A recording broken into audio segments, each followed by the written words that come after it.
Assalamualaikum warahmatullahi wabarakatuh. Perkenalkan, saya Akhi Syafrinuddin, NIM 17040308. Di sini saya akan menjelaskan mengenai studi kelayakan.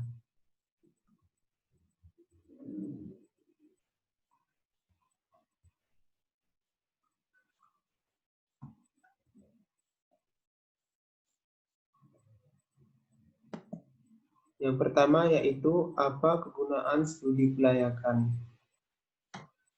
Tujuan utama dari studi kelayakan ini yaitu untuk mengukur apakah sebuah bisnis berpeluang memiliki kelanjutan atau akan berhenti pada titik tertentu. Kegunaannya yaitu satu, memperkecil risiko kerugian. Dengan melakukan analisis studi kelayakan, pebisnis dapat memperkecil risiko yang dapat terjadi pada perusahaan, baik itu risiko yang bisa dikendalikan maupun risiko yang tidak dapat dikendalikan. Akibatnya, apabila perusahaan merugi, kerugian yang diterima tidaklah besar. Yang kedua yaitu mempermudah perencanaan bisnis. Saat melakukan analisis kelayakan usaha, pebisnis akan mendapatkan segala informasi yang berhubungan dengan bisnis yang akan dirintis termasuk kelebihan dan kekurangan bisnis. Dari hasil analisis tersebut, pebisnis dapat lebih mudah melakukan perencanaan ke depannya. Tidak hanya itu, berkat analisis kelayakan yang dilakukan, pebisnis bisa merencanakan kegiatan yang bisa memberikan keuntungan bagi perusahaan.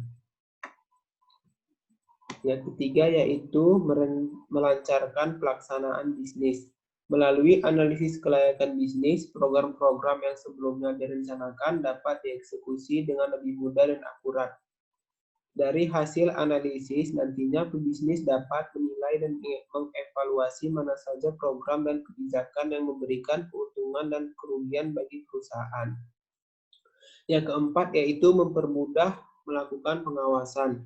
Melalui hasil analisis studi kelayakan, pihak berwenang akan lebih mudah melakukan pengawasan dengan berpedoman pada laporan analisis tersebut.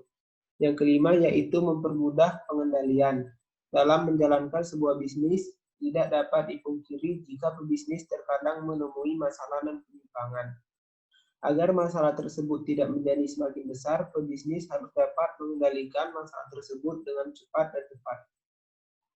Yang kedua yaitu apa beda studi kelayakan bisnis dengan studi kelayakan proyek.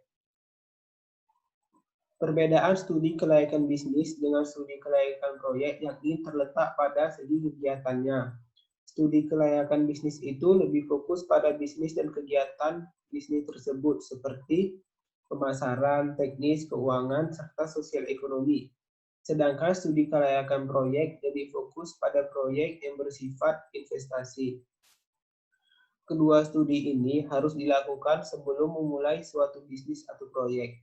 Hal ini dikarenakan studi tersebut mampu memberikan gambaran kita terhadap apa yang akan terjadi di depan, sehingga kita dapat memutuskan yang terbaik atas kelanjutan bisnis dan proyek tersebut. Yang ketiga, jelaskan berbagai studi kelayakan yang ada serta manfaatnya. Studi kelayakan itu terdiri dari dua macam, yakni studi kelayakan bisnis dan studi kelayakan proses. Studi kelayakan bisnis yaitu suatu kegiatan yang mempelajari secara mendalam tentang kegiatan atau usaha yang akan dijalankan untuk menentukan layak atau tidaknya suatu bisnis dijalankan. Yang kedua yaitu studi kelayakan proyek, suatu kegiatan sementara yang berlangsung dalam jangka waktu terbatas dengan alokasi sumber daya tertentu dan dimaksudkan untuk melaksanakan tugas yang sasarannya telah digariskan dengan jelas. Manfaat studi kelayakan bisnis yaitu menghindari kerugian analisa, memudahkan perencanaan perusahaan, memudahkan dalam hal pengawasan. Manfaat studi kelayakan proyek yaitu dapat mengetahui apakah suatu proyek memberikan keuntungan atau tidak. Yang keempat, jelaskan aspek-aspek dalam studi kelayakan. Aspek-aspek dalam studi kelayakan yakni satu aspek hukum atau legalitas.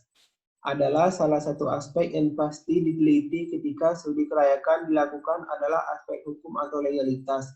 Hal ini menyangkut pada semua hal yang berhubungan dengan legalitas atau ketentuan hukum dalam mendirikan perusahaan. Yang kedua yaitu aspek ekonomi dan budaya. Dari sisi budaya, studi kelayakan akan menganalisis bagaimana perusahaan mempengaruhi adat istiadat di daerah sekitar. Sedangkan dari sisi ekonomi, analisis yang dilakukan yakni bagaimana perusahaan berdampak pada tingkat pendapatan per kapita di wilayah tempat perusahaan didirikan. Yang ketiga yaitu aspek pasar dan pemasaran. Pasar dan pemasaran merupakan aspek dasar yang diteliti dalam studi kelayakan. Analisis yang dilakukan pada aspek ini akan menjawab pertanyaan apakah produk yang dihasilkan oleh perusahaan memiliki peluang besar. Yang keempat yaitu aspek manajemen. Aspek ini berkaitan erat dengan operasional perusahaan, baik itu pembangunan maupun pengembangan. Hal ini dikarenakan semua hal yang berhubungan dengan operasional perusahaan ikut ke dalam kategori aspek manajemen, mulai dari manajemen sumber daya hingga finansial perusahaan. Yang kelima yaitu aspek keuangan. Aspek ini berkaitan dengan proses penganggaran. Proses penganggaran adalah hal yang harus dilakukan jika Anda ingin melakukan perencanaan bisnis yang matang dan dapat dilakukan melalui analisis permintaan dan analisis tingkat pengembalian atas modal. Yang kelima, menurut saudara pelajaran apa atau materi kuliah apa saja yang digunakan dalam menyusun studi kelayakan? Yaitu yang pertama satu pendahuluan, berisi mengenai latar belakang masalah dari bisnis. Yang kedua, aspek pemasaran dan pasar, menjelaskan operasional yang akan dijalankan dan mengembangkan bisnis. Yang ketiga, aspek teknis. Bisnis harus bisa memperkirakan peralatan dan teknologi yang akan digunakan dalam menjalankan bisnis. Yang keempat, aspek keuangan. Semua kegiatan yang melibatkan harus dijelaskan dan dipastikan semua berada dalam rencana bisnis yang akan dijalankan. Yang terakhir yaitu perkiraan laba atau rugi. Proyeksi laba atau laba rugi merupakan tahap di mana harus dilakukan dengan teori. Demikianlah presentasi dari saya. Jika saya ada salah kata, saya mohon maaf. Assalamualaikum warahmatullahi wabarakatuh.